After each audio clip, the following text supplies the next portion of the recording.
Hey, how's it going, everyone? In this video, I'm going to show you all how we can actually create a table of contents on our Microsoft Word document. If you didn't see my previous video on Word styles, essentially all we're going to use are the headings that are built into Word styles.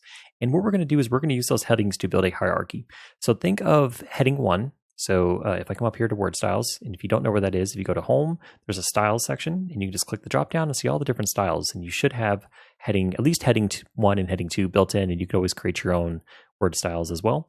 But think of it as a hierarchy. So think of heading 1 as the parent, heading 2 is the child, and then heading 3 would be the child of the child. So just think of it as a hierarchy. So that's how we're going to build out our document. So let's go ahead and do this. Let's go ahead and apply either heading 1, heading 2, or heading 3.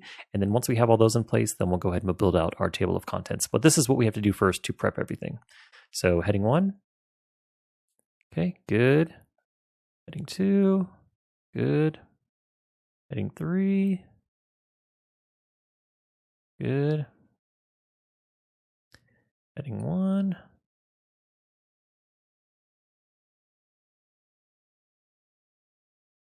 Heading 2.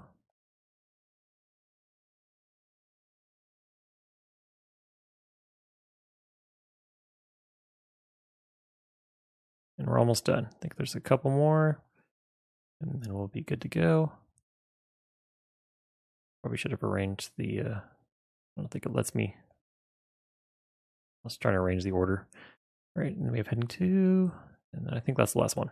Okay, so now that we have all our headings in place, what we're going to do now is we're going to create a page break. So to do this, just go ahead and click over here, place your cursor to wherever you want to make your page break. For us, we want to go ahead and make the first page blank because that's where we're going to put our table of contents.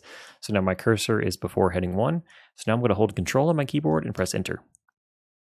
And you can see it went ahead and cleared everything off this first page and moved everything down. So now what we can do is we can go ahead and click in and go ahead and place where we want to have our heading, or I'm sorry, our table of contents. So to add our table of contents, we just have to come over here to References, go ahead and select Table of Contents. And now you can see it gives us some different options here. So we have this one, they're a little bit different, but you can always have a custom table of contents as well. But let's just go ahead and select Automatic Table 1.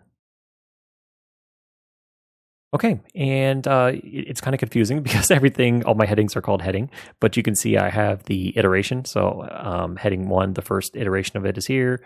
Heading 1, the second iteration is here. So you guys can kind of see the hierarchy of what I was talking about. But this is what I was referring to as well, that you can see that it has heading 1 as the parent, heading 2 is the child, and then heading 3 as the child of the child.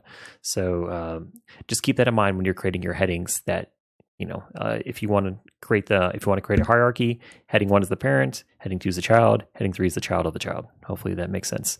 And yeah, that is how quick it is where you can actually go ahead and create your headings. And you can see over here, it actually references what page it is on as well. And if I was to, just come over here, there's all sorts of other stuff that we can do too. We can even format how our table of contents is going to look, which I'm going to do in some follow-up videos.